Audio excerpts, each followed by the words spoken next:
Alors comment pilote-t-on un avion?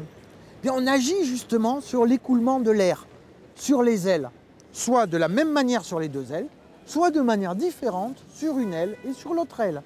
Ici, nous avions un avion dont la forme ressemble à quoi? Un avion un peu de chasse. Un avion de ce genre est fait pour avoir des évolutions extrêmement variées, en fonction de ce que le pilote veut obtenir. Admettons que le pilote veuille monter. Que faut-il qu'il fasse? Qu'il élimine l'écoulement de l'air en avant sur l'aile, afin que la force de portance ne soit plus créée que par la partie avant de l'aile, auquel cas elle s'exerce depuis l'avant de l'avion, pendant que la force de gravité s'exerce toujours depuis le milieu de l'avion, depuis le centre de gravité, et l'avion va se cabrer. Donc, ici, on augmente, en augmentant la surface de volet-sortie, l'effet obtenu va être de freiner très fortement l'air dans toute la partie, la moitié arrière de l'aile de l'avion. Et en donnant de la vitesse, nous obtenons un looping. Donc l'avion monte, il monte jusqu'au moment où il a perdu toute sa vitesse, évidemment, et il a tendance à redescendre.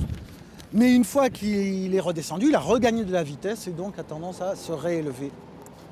Maintenant, imaginons que nous voulions obtenir un effet inverse. Si nous voulons par exemple faire un vol en très fort piqué, là cette fois-ci, ce que l'on va faire, c'est augmenter la pression de l'air sous l'aile. Comment? En inversant la position des volets vers le bas. Et maintenant, en lançant notre avion, nous allons avoir un avion qui part. Un avion qui va partir en très fort piqué. Piqué très accentué. Alors jusqu'à présent, j'ai été très gêné par le vent. Vous avez remarqué, hein? Alors que fait-on pour être beaucoup moins gêné par le vent? Que faut-il rajouter à l'avion? Quelque chose que vous connaissez sur tous les avions. Un empennage vertical. Afin de canaliser l'écoulement de l'air sur les ailes. Vous remarquez que c'est exactement le même dispositif qui est utilisé sur les bateaux, avec la quille du bateau, afin de stabiliser le bateau. Éviter qu'il ne soit soumis à un trop fort tangage. En tout cas, vous voyez que le vol de l'avion se fait de façon beaucoup plus régulière.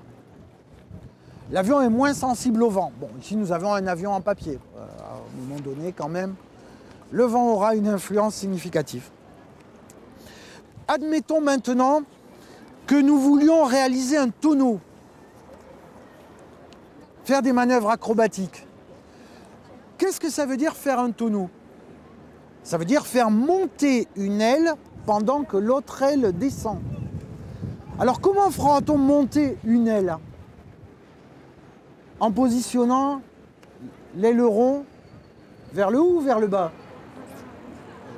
Vers le haut. Vers le haut, en effet, afin que notre aile monte. Pour que l'autre aile descende, l'aileron sera positionné vers le bas. Alors là, ça va être un peu difficile à réussir avec ce vent. Mais en principe, mon avion doit au moins passer sur le dos. Vous voyez qu'en effet, il fait des tonneaux.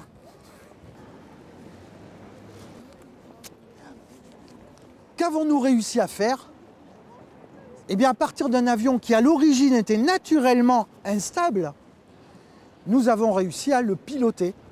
Parce que piloter un avion, c'est réussir à le faire obéir à la volonté du pilote, en agissant sur des commandes qui permettent ici de jouer avec l'écoulement de l'air sur et sous les ailes afin de faire évoluer l'avion de la façon dont le pilote le désire.